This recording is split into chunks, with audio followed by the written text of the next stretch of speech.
কাঁচা খেজুরের রস খেয়ে পরিবারের ২ জন বা ৩ জনের মৃত্যু। এরকম ঘটনা কিন্তু এই শীত মৌসুমে প্রায়ই আমরা দেখে থাকি। প্রায়ই হয়ে থাকে এরকম ঘটনা। একদম কমন হয়ে গেছে। যে কাঁচা খেজুরের রস খেলো, দেন কিছুদিনের মধ্যে আবার কেউ দেখা যায় রাতে খেয়েছে, দেন সকালের মধ্যেই সে মারা গেছে।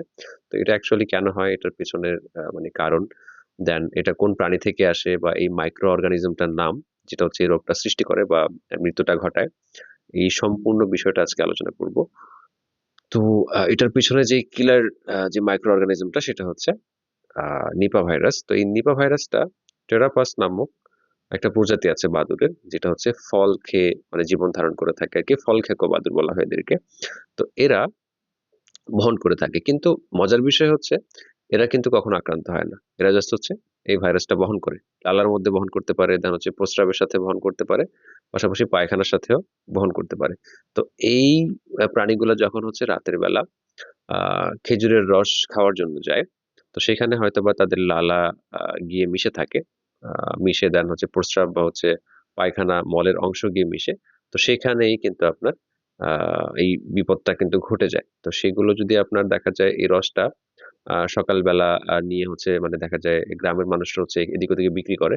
তো সেটাকে যদি কাঁচা খাওয়া হয় সেক্ষেত্রে কিন্তু নিপা ভাইরাস সরাসরি আপনার বডিতে বা হচ্ছে আপনার স্টমাকে চলে যাবে। তো এখন প্রশ্ন করতে পারেন ভাইরাস তো আসলে স্টমাকে নষ্ট হয়ে যাওয়ার কথা। কিন্তু আসলে ভাইরাসের পরিমাণটা এত বেশি থাকে, দেন এটা এত শক্তিশালী আর এত দ্রুত এটা অ্যাবজর্ব হয়ে যায় যে আমাদের পাকস্থলীতে যেই হাইড্রোক্লোরিক অ্যাসিড আছে সেটা কিন্তু সেটাকে নষ্ট করার সময় পায় না। তার আগেই কিন্তু এটা আমাদের অন্ত্রে শোষিত হয়ে যায় এবং তাড়াতাড়ি ব্লাডে চলে আসে। দেন এটা থেকে আসলে খুব খারাপ কিছু হতে পারে। তো এটার ইনকিউবেশন পিরিয়ড নিয়ে কথা বলি, সুপ্তিকাল। এটা আপনার বডিতে ঢুকলেই আপনি সাথে সাথেই মারা যাবেন না। আ এটা আস্তে, আস্তে দেখা যায় এরকম ৫ থেকে ১৫ দিন পর্যন্ত সময় লাগতে পারে। কোনো ব্যতিক্রম ক্ষেত্রে ৪৫ দিনের মতো এরকম সময় লাগে। তো লক্ষণগুলো কি দেখা যেতে পারে? লক্ষণ হচ্ছে আপনার ব্রেইনকে হচ্ছে আক্রান্ত করতে পারে। আপনার ব্রেইনে প্রদাহ হতে পারে। পাশাপাশি দেখা যায় আপনি অসংলগ্ন কথাবার্তা বলতে পারেন। আ আ পাশাপাশি দেখা যায় জ্বর আসা আর স্নায়ুকেও আক্রমণ করে থাকে। আরো একটা ভয়ংকর ব্যাপার যেটা হচ্ছে আপনার লাংসকে হচ্ছে এটা আক্রমণ করে, ফুসফুসকে আক্রান্ত করে। আপনার সর্দি-কাশি আ শুরু হয়ে যাবে। পাশাপাশি তীব্র শ্বাসকষ্ট হতে পারে। দেন অনেকের এরকম অ্যাজমা যাদের হচ্ছে সমস্যা আছে তারা কিন্তু অ্যাজমা অ্যাটাকেও মারা যেতে পারে। তো আরেকটা ভয়ংকর ব্যাপার হচ্ছে এটা কিন্তু মানুষ থেকে মানুষে ছড়ায়।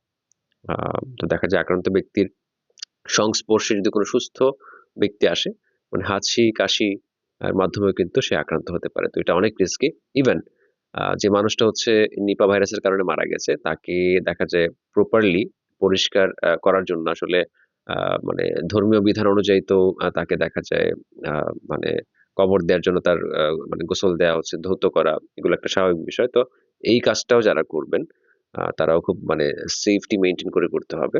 আদারওয়াইজ কিন্তু তারাও আক্রান্ত হয়ে যেতে পারেন। এতটা ভয়ংকর। তো এটার কিন্তু এখন পর্যন্ত কোনো চিকিৎসা নেই বা কোনো ভ্যাকসিনও আবিষ্কার হয়নি। দ্যাটস ওয়াই সাবধান থাকাই ভালো। আর যে ক্ষেত্রে হচ্ছে আপনার এই খেজুরের রস খেতেই হবে। তো একদম ভালো তাপে হচ্ছে এটাকে ফুটিয়ে আ তারপর হচ্ছে খেতে হবে। আ দেন গুড় করেও খাওয়া যায়। বাট একদম কাঁচা রসটা কিন্তু খুবই আ ডেঞ্জারাস। এটা দেখা যায় পান করে প্রতি বছরই কিছু না কিছু মানুষ যারা হচ্ছে এই বিষয়টা জানেন না, তারা প্রায়ই মারা যাচ্ছেন। আ অনেক ক্ষেত্রে এখন দেখা যাচ্ছে গ্রামে আমি দেখছি যে জালি দিয়ে রাখে। তো সেই ক্ষেত্রেও কিন্তু রিস্ক থাকে। কারণ এটা বাদুড় কিন্তু উপর থেকে হচ্ছে রসটা খেয়ে যায়। তো সেখান থেকে তার মল বা হচ্ছে প্রস্রাব বা লালা এটার মধ্যে পড়তেই পারে। ঠিক আছে? আর যেহেতু আপনার আ আ এটা হচ্ছে তার লালার মধ্যে থাকুক বা হচ্ছে মলে থাকুক বা আ তার প্রস্রাবে থাকুক, এখন যেহেতু শীতকাল আর রাতের বেলা এই কাজটা সে করে যায়। তো সেই ক্ষেত্রে সেটা কিন্তু আপনার অনেক লম্বা সময় এই ভাইরাসটা লম্বা সময় এই খেজুরের রসে মিশে অ্যাক্টিভ থাকতে পারে আরকি, নষ্ট হয় না। উচ্চ তাপে ভাইরাস নষ্ট হয় এটা আমরা জানি। বাট এটা নষ্ট হয় না। আর এটা দেখা যায় পাকস্থলীর মধ্যেও নষ্ট হয় না। কতটা ভয়ংকর ভাবা যায় ব্যাপারটা? তো আশা করি একটা প্রাইমারি ধারণা দিতে পেরেছি। এই খেজুরের রস খেলে হচ্ছে কিভাবে নিপা ভাইরাস হতে পারে। দেন কোন প্রাণীর মাধ্যমে ছড়ায় সেটাও আপনাদেরকে জানিয়ে দিলাম। তো ভিডিওটা যদি ভালো লেগে থাকে সেক্ষেত্রে আপনারা একটা লাইক দেবেন। দেন শেয়ার করবেন সবার সাথে, পরিবারের সবার সাথে শেয়ার করবেন। যেন এই ভুলটা কেউ না করে। টেস্ট করার জন্য এটা করা যাবে না যে রসটা কেমন মিষ্টি কিনা। অনেকে আছে এরকম জাস্ট হচ্ছে ওই আ চেক করার জন্য এটা করে থাকে, সেটাও কিন্তু করা যাবে না। হ্যাঁ? খুবই রিস্কি হতে পারে এটা। আ আর অবশ্যই আমার চ্যানেলটা সাবস্ক্রাইব করবেন। ধন্যবাদ।